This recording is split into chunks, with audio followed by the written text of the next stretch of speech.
one of the great gifts that you learn when somebody's a narcissist in your life is putting boundaries. Because actually, narcissists, that's kind of the only thing they actually do respond to is boundaries.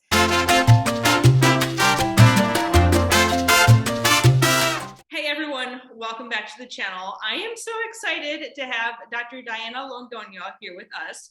She is a urologist and a physician coach. She has written a recent article in Kevin MD about burnout being a spiritual crisis. I have loved our engagement so much. Thank you, thank you. So fun to connect. I've been waiting for this day, and I'm so excited we connected here, and we're doing other kind of fun projects. Hopefully, they will be coming out soon. I definitely appreciate you and what you do and you put out there and creating and giving people a space and permission, just to kind of come out of the closet and say, hey, like I struggle with some of this. And it doesn't have to be public, but just to yourself, to maybe just start the healing process. I'm really grateful to be here. In this episode, we'll be talking about the benefits of boundaries and how to set them, especially if you're living or working with a person with narcissistic type personality in your life. Can you relate? Comment down below. Enjoying the content? Make sure to smash the subscribe button. At this point, we'll jump into when I asked Dr. Londoño how she developed such strong boundaries and what she can share with the audience. I hope you enjoy the conversation. Thanks for being here. Glad you're here. So one of the great gifts that you learn when somebody's a narcissist in your life is putting boundaries. Because actually, narcissists, that's kind of the only thing they actually do respond to is boundaries. To put it in the stand. And so, I mean, that is a survival technique because if I don't do that, then like, guess what? Like, then it's not a pretty place because they will run all over them like people do, but definitely narcissists, they're like fantastic at this. So I guess I had the grand privilege of like really learning to do that like very early on. And I'm doing a workshop on boundaries and we're practicing how to do that because we don't know what it is, we don't know how to do it, and we don't practice it. So we're gonna give them a chance to practice doing this, kind of real life. It's kind of fun and giggling and all this stuff, but we just have to kind of like practice it because it's a skill. And again, if you didn't get the chance like I did to practice it in life, we got to start practicing it.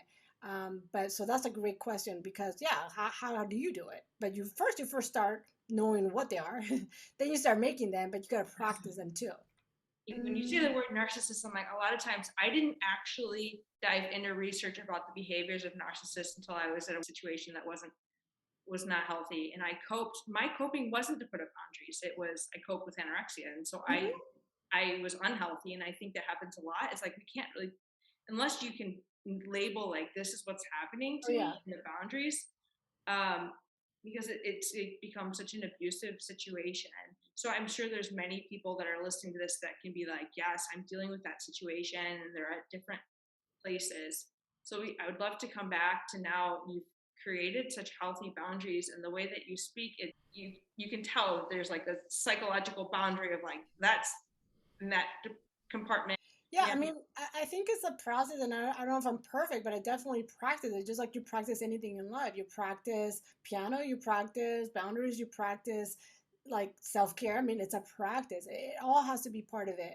So, but these things are important because if you don't have boundaries, then it usually takes away from your own sanity and mental health. And again, we all have different ways.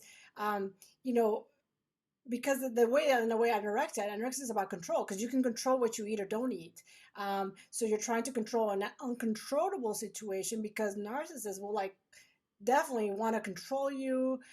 They gaslight you. I mean, they're like fantastic gaslighters. Yeah. And so all this is like out of control. So there's many ways, and yeah, I have a little OCD too.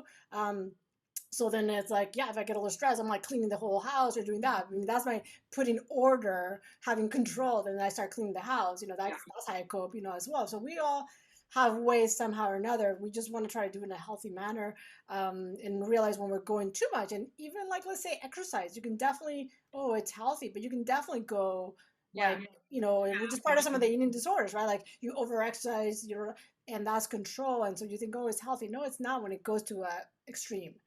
But it's about control, right? It's a place of chaos. It's a place that you don't have control, and then you want to control the situation. But boundaries again. The funny thing is, like again, narcissists are kind of like the end of the spectrum. But if you put a boundary with anybody, it's actually quite surprising. Like they will respect it, and then they will respect you because there's a boundary. Like people actually like weird thing. People like that you put a boundary. You think that they wouldn't, but they do. And the thing why people have a hard time with boundaries is about judgment, because we start thinking like, ooh, what are they going to say about us? Ooh, like, and so we get uncomfortable with like, what will they say? What will they think? What, all this what if.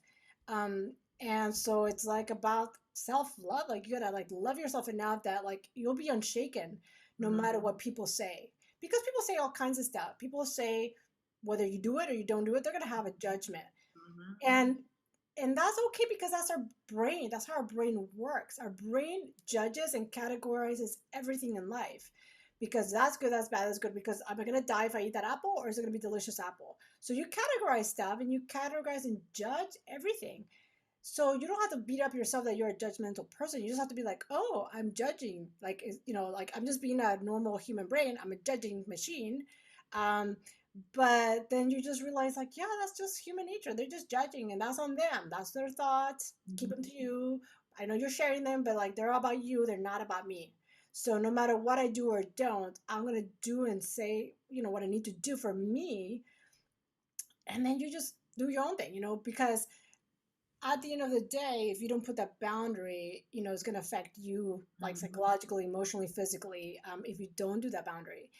And again, people will say whatever they say no matter what. And, then you have to just be authentic to who you are. And the authenticity part is if you put these boundaries or whatever it is, it has to come from a place from love. If you put a boundary from anger, from hate, that actually is not authentic, and that goes around against your true nature of authenticity. Because authenticity is, I am love, I am light, I am, joyful, I am creative. I mean, that's the true authenticity of our being and our soul. And so when you do that boundary out of that, then that's okay. If you do a boundary out of anger, fear, blah, blah, blah, blah, blah, it doesn't have a good outcome ever, ever, ever. And like, I mean, I've done it from both ways, believe me. And when you do it out of anger and out of hate and out of all this stuff, it doesn't turn out well. Because again, I had to practice it, and I've done both sides, and it has to be from love. I mean, love is always the answer. Yeah, and I have processed. I'm just I'm envisioning things and how that's impacted, because when someone crosses my boundary and I haven't proactively created the boundary, then I get mad and then it's reactive.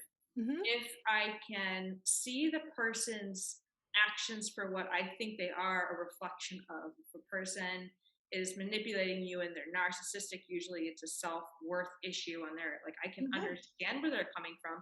I don't have to accept them. I say, yes, thank you. I will hold space if you need healing right now. I will not take in what you're trying to pull from me. Like this whole year has been regrounding, because if you haven't set your boundary and you have become completely lost, like the next step is to find yourself and to find out where you want to go. Because once you have a clear path and you have something to measure, like yes, no. Yes. But if we're people pleasing and we're not putting up the boundaries, we get so lost that it's hard to be like, okay, well, now I'm here and I'm actually not sure who I am, and I'm not sure how to put up any That boundaries. is such a good point. And then when I talk about boundaries, that's the step before that. Before we talk about boundaries, the step before that is, what do you want? What are your values? What do you want in life? Like, where does your value scale go? Where do you want to go? Because if you don't know where you're going, you cannot make a boundary. You cannot. So that's such an important step and thing that you mentioned, because we can practice boundaries and doing them, blah, blah, blah. But if you don't know what the yes is and what the no is, you cannot put up a boundary. Because, for example, it could be like an easy thing. Like somebody comes and like, hey, do you want to be in this committee? And you're like, yeah, because you're like a people pleaser or like whatever it is, the reason. But if you're clear about like, this is what I want to work on, this is where I put my energy in, this is where my focus in, then you're like, no, I'm good. And then people feel like, well, then they're never going to ask me or this or that. It doesn't matter because you know what you want to put your time in. Thank you for thinking of me, but I think this person would be better, and you can elevate somebody else that maybe doesn't get asked to do stuff that maybe would be awesome for that role. And then you kind of fix two problems. Then they get somebody to do it, and somebody else gets elevated. So, or you say, hey, let me think about it for a couple of days and I'll tell you whatever in a couple of days, like sit on it. Yes. Um, and you sit on it, you're like, ooh, what do I want to do? And then like the way that it works is like, you got to listen to your body. Yes. Does it feel peaceful to do this? Like to like bake the cookies for this, like whatever. Does it feel peaceful to do that? Or like, I do not want to do this. That feels like ew. If it feels like yucky, like then that's not what you need to do. You have to say no to that. If it feels peaceful and is following your path, your goal, then that's what you have to say yes to. So sometimes you have to like take a step back, have a little time, whatever it is, but you need to know what you want, what is your focus on, where do you want to go before you can have a boundary. So such a good point, like such a good point. Yeah, and I'm thinking too, it's really hard to be clear if a person that's listening is in a state of burnout right now. Like Mm-hmm. the next best step might be resting in order to gain clarity. Because I know when I was super burnt out, when I was trying to figure out what I wanted to do with my life, Mm-hmm. I couldn't do it while I was in the thing. I would say coaching myself when I was rereading my journals, I was certainly coaching myself to stay in Mm-hmm. because I hadn't taken a step back. So I was being influenced by all of my external cues. Yeah. And then to sit with the discomfort of what I really wanted to do to be against what people that I really valued their, like if I really love somebody, I don't want to let them down, right? I'm like, Yeah. I wanted to want what they wanted for me, but I didn't, Yeah. you know? It didn't feel right. But the thing is, the thing I've learned this last year also as well in my own growth is like, I mean, you really cannot please other people. Their happiness or sadness, that's on them. It is not your job, your responsibility to make them happy. You either are happy or you're not. That's up to you. We want to say that it's up to me to make you happy, but it doesn't. Like our happiness is like my own. It's mine. It's my love or my anger. It's mine. Because also if I'm angry at you, even though I may say like things to you that are kind of hurtful, that anger festers in me and then it like rots in me. It doesn't actually affect you as much, it just stays in me. And so my anger, my love, it's like mine, but we are taught that like we like make other people happy and they make us sad, and it doesn't work like that really. And that's really, when you realize that, there's actually a lot of freedom in that. There's a lot of like, oh, okay, that's your thing and that's my thing. There's a lot Yeah, of and freedom in you that. give that person, like, we're responsible for our own happiness. And then when you were talking, I was like, sometimes when other people, I've realized when I feel that other people have that learned helplessness type approach and I can be manipulated, I'll just say it. I'm like, I like empath, like, yeah, I'll give. But then I realize I get really angry when someone manipulates and abuses that Mhm. trait. And so, one personality type that gravitate like that, I find I get a headache because I'm like, oh, I want to help that person because they seem like they really need me to help them be happy. I have to say no, their happiness is their responsibility. Yes. And the best gift we can give to people is to teach them to own their life. And it's your journey, and everybody's in a different journey, and you may continue to like that person like have the same situations, go back to the same like abuse or whatever it is they're doing in their life. That's their like lesson they have to learn. So the biggest gift you can give to somebody is you got to learn the lesson for you. When you Yes. learn it, you'll go to second grade and third grade and you'll keep advancing in like the lessons of life, which is like again a growth mindset, not a victim mindset, but we're all in this victim mindset. So that is a gift that you got to learn the lesson. Yes, of course we want to help people. Of course, no, like we want to help people, but there comes a point where it's not a responsibility. They have to have their own path, and you can't force feed like wellness or whatever to somebody else. Like when they're ready, when we're ready, like that teacher appears. So we also are our own journey, and when we're ready, we're gonna take to that step. It can't be forced on us. It can't be forced on somebody else. It is just like an alcoholic or anybody else. Like when you're ready to stop drinking, that's when it will happen for you, and it may not happen in this lifetime. But then other people suffer like, oh my god, like they're so alcoholic. Like that is their life. They're like karma. Like maybe it'll take like a few lives. I don't know, but we try to fight the reality and like they're just not ready, and like that's okay. Like we don't have to fix people, like they have to fix themselves. Yeah, I can say it from, I can always use my perspective because I equate anorexia like an addiction. Like as an adult, I could get all the care I wanted, but if a physician wanted it more than me, I think they kept me alive because I was willing, Yeah, I had that relationship where I would still show up, but I wouldn't show up for me. I would show up for them.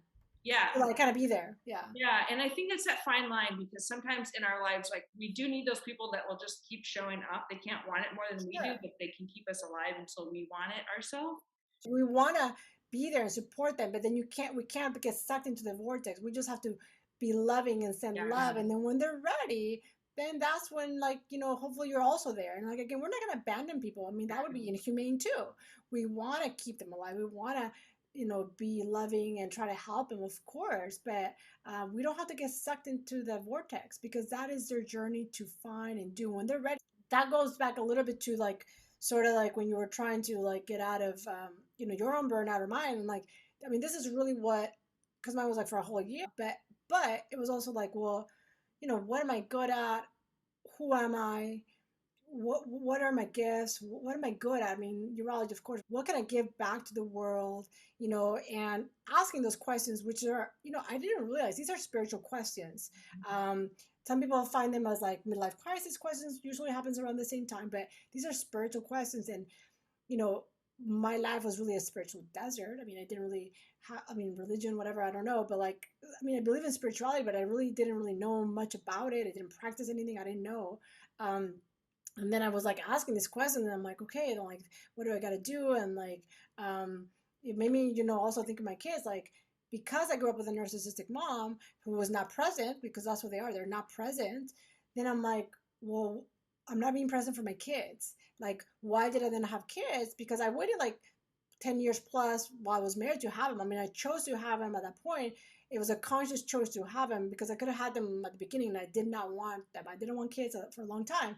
And so now I'm like, okay, if I'm going to have them, I'm going to put all in my kids. It's a conscious decision to have kids. It's not like a cultural, because otherwise I would have had them, Mexican. It would have been like a 16 or Yeah. something. But I chose to have them at a certain age.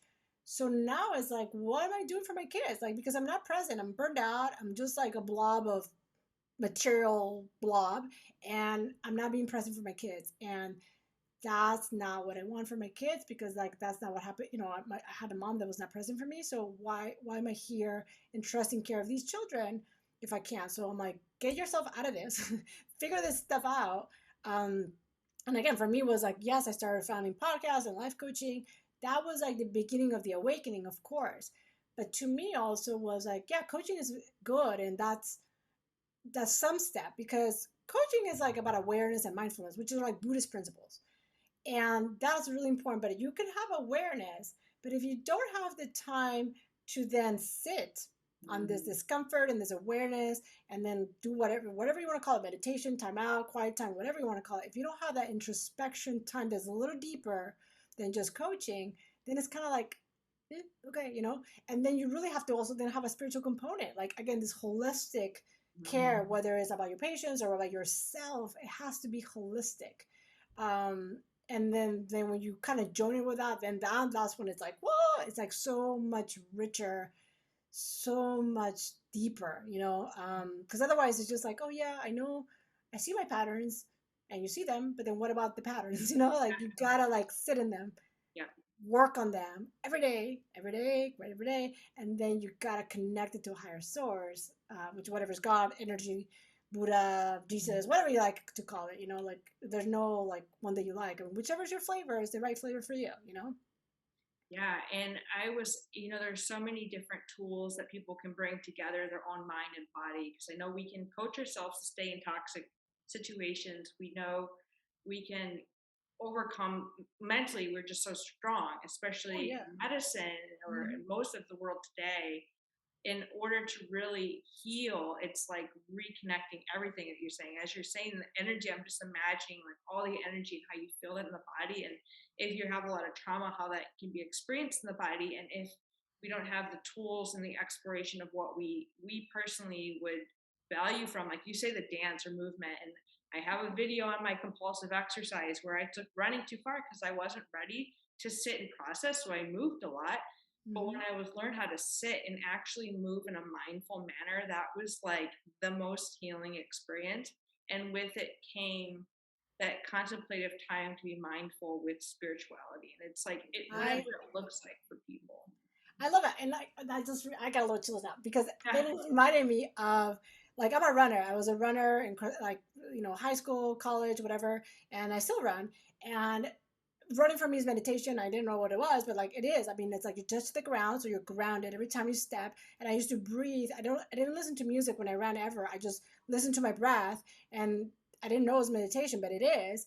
And I love running, and I'm actually kind of good at it. But you know, then recently I decided like, yeah, I don't want to run anymore. I want to do more of my yoga. I used to do yoga all the time in residency. I actually went to Fiji and I have a yoga retreat. I mean, it was kind of granola, but um, I'm hearing really, all these judgments. They're like, no, it's great. To me, I'm in Martha Beck's Wayfinder Life Coach program, and like people are like, oh, that's woo woo. I'm like, I think it's fantastic. I oh, don't care. I don't know yeah, what yeah. woo means anymore. Yeah, Like, and I know, but like, so yes. I did yoga a lot, but it was more for like the body, the yoga body, whatever. And I never like realized there was a spirituality to yoga at all, ever. And then now, like when I do yoga, and I do it a lot, because it's my part of my meditation. Um, I realized like I don't want to keep running. I keep running and moving. Now I want to be still because I also used to do power yoga, like vinyasa powers, like move, move, move, and it's the same as running. I mean, just moving, moving, moving. Now I do more like a yin yang, where it's like quiet. Yeah. It's like stillness for 30 minutes, stillness, 30 minutes asana as a movement, but like it is like you're sitting still. And that's what I need. Like that, I need to stop running and moving. I need to be quiet and still. And that's exactly like you. Like that's where you find your spirituality. That's where you find your whatever, inside. And yeah, it's so important. And like that's where I refill my cup, in many other ways. But it really, at least in this like chapter of life or whatever, I mean, this is what is refilling my cup for sure, for sure. I think this is fantastic because I think that our busyness and our productivity is the distraction from what we truly need, which is stillness and quiet to process things. Yep. Like our And the more time, you practice that, the more efficient you become in everything else. Because you know what takes a lot of energy? Worry, worry, worry, draining, draining, draining. Like when you worry, it actually depletes you. I mean, like that's why we're also depleted because we're worried about this, worrying about that. And worry is like you're worried about the future because you're catastrophizing what's going to happen. What if, what if? You're worried about what happened. What did she say? What did she do? What did I do? All the past and being in the present, like the whole Eckhart Tolle, like the power of now. That's what happens when you're still.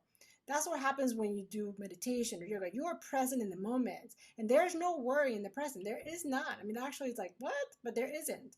And when you are still and present, you're not like using all these thoughts that are like useless and take a lot of energy from you and suck the life out of you, and then you're actually more efficient. You get a lot more stuff done, like you really do, because you're calm, and like it carries that calmness outside of the yoga. Like for example, yoga or meditation is not what happens in meditation. It's what happens outside of meditation.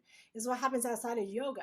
I can do all the poses, but what I carry outside yoga is like, yeah, like my flexibility, like not in the pose when I'm doing some pigeon pose, but it's my flexibility when I'm like, oh yeah, sure, let's do it a different time, or like not a problem, like why don't we like have this for dinner instead, like be flexible, like that's one of my weaknesses, or like I have to work on that, or whatever it is, it helps you outside of when you're doing it, and that's the gift. That really is the gift. I think it, and I live right next to a really great park. Mm-hmm. And it goes through like a greenery. It doesn't even look like you're in the city. I'm like, I just need to come here. So it's been my walk every morning, and I made a reel on it. Speaking of reels, and like we can find our peace, and I find that yoga creates the peace here. So you bring your peace wherever you go. Mm-hmm. I think that it's, and especially in clinic, like when the hustle and bustle, that just the things moving too quickly drain me. Just things moving too quickly. Yeah. And if you're grounded, it's like you can kind of just be in your own world while those things are happening and be focused and centered. And there was a course, it was the Mindful Providers course that I took last year. And it was all about that. What we started with is how to be connected with that one patient that you're with, not thinking, oh my gosh, I am overbooked for today. I have Mm-hmm. a million people to see. Because without that ability to be grounded, that's when the missed opportunity to truly connect and hear what the patient's saying. So it just, I'm just seeing it in so many facets. And you're just such a wealth of amazing information. I've loved talking to you. Where can people find you? In LinkedIn, I mean, it's probably more like for the professional to follow me. I mean, Facebook, I really try to do like, more like, my kids stuff. But definitely LinkedIn. I mean, you can go to my website, which is Diana Londoño MD, like medicaldoctor.com. You can connect there too. I mean, I have like I write a lot. I love to write. That's how I heal myself too. Just like you're a good writer too. So I have my articles there, podcast there. That I've done that I'm so grateful for to have be able to share more and just connect with people. If this stuff is meaningful to you, it's like your vibration, like it connects with you. I mean, the most important thing is like really realizing, like pausing, getting still, realizing again that you're worthy, that you're valuable. And that's really why I started like my platform, which is physiciancoachsupport.com, which is where physicians are volunteers are there to support you, and you can come and make a Zoom appointment and we'll be there for you about anything that is challenging your life. And it's free and it's confidential.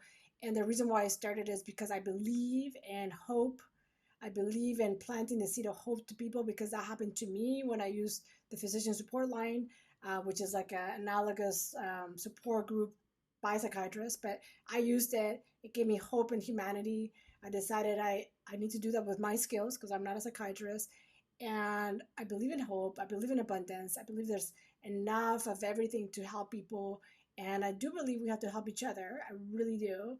And I believe in the power of connection. And when I started it, I thought, oh yes, for the people who are coming. But like the truth is, it helps the people that come and it helps the coaches. I mean, they email me and they're like, oh my God, like I'm a weight loss coach, but I realized I love general coaching. And oh my God, that was so like inspiring and it made my whole week. Or or like that was really tough. I was really holding space, and boy was that tough.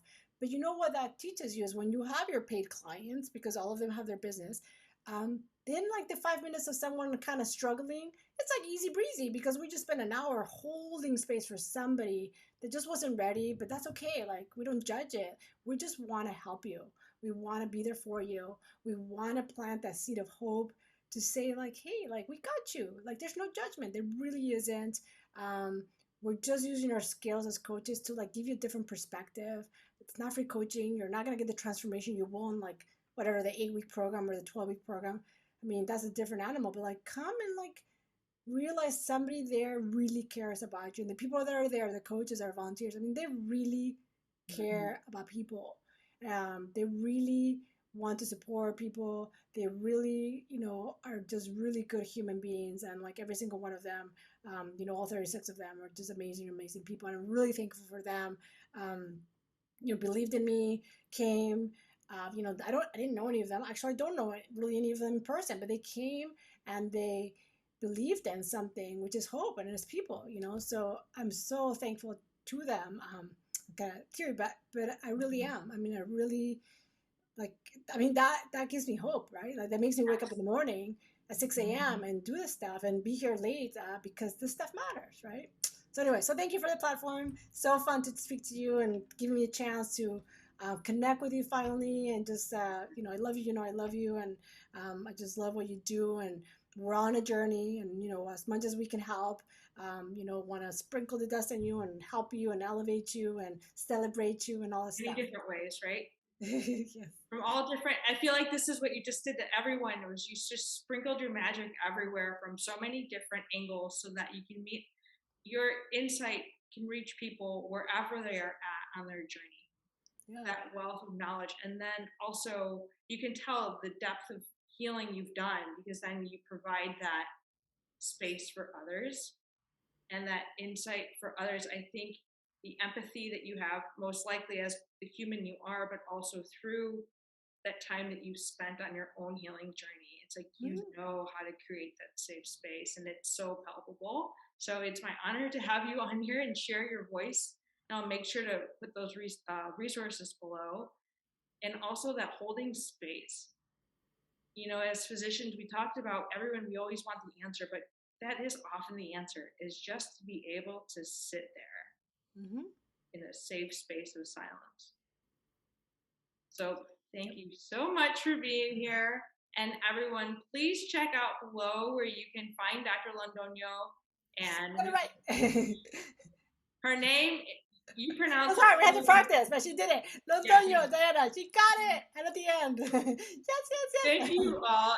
Thank you so much for being here. Until next time. Bye, guys. Post your questions, comments, or feedback down below. If you haven't already, smash that subscribe button to join the community. Thanks for being here.